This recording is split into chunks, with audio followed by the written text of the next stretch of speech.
here with the Paint Toolkit videos, and now we're going to be talking to you about tool number 10, having a setback plan. Now, I'm going to keep it very, very simple.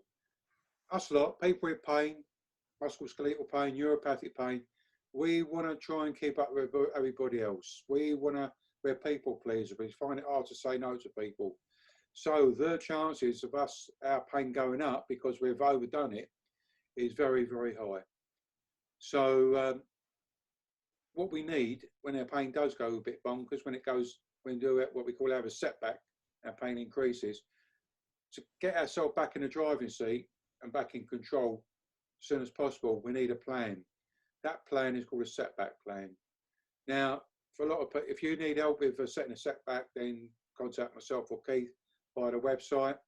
What I do encourage you to do is to have a chat with one of your support, anybody in your support team. Might be a family friend, a partner, a healthcare professional, a work colleague even. Help set yourself a setback plan. And listen, I get them as well because listen, I'm not bulletproof. I remember just before Christmas, I had a little bit of a setback myself, and my pain went a bit crazy. Simply because I was down the gym, and I was when I look back now, I started to do some exercises without warming up first, and so I had quite a severe setback pain. I haven't experienced before since back in the 90s, really. And so it did take me a bit by surprise. So the setback plan I had was pretty was useless. So I had to work out a different one. But that's the thing about pain self-management. It gets you get back the confidence to start working out things for yourself.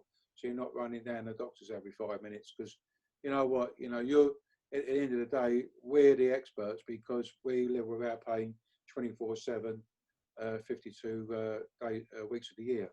Yeah. So Pete, how do you do with, I mean, you're like me, I'm guessing you get setbacks, etc. What do you do? Yeah, really important. I think a setback plan, we talk about goals and having plans going forward. Well, it's really as important, if not more important, to have one looking backwards. And I kind of can look at it as a bit of a safety net because, we talk a lot about the complexity of pain and how it's really challenging. And a lot of the tools that we talk about put some structure to this really complex thing. But when it all just falls apart, and I have setbacks, and sometimes it can happen pretty frequently, it gives you an opportunity, instead of just feeling like you're falling and you've got no place to land, you've got a place to go back to. And that might shift. Like you said, you talk about what happened to you before Christmas, and your setback plan wasn't quite what you needed, but you could adjust from it. But you had a place to go to and to start from, as compared to just floundering and like falling off a cliff and never knowing if you're going to land anywhere. So that gives you that opportunity to hit the reset button.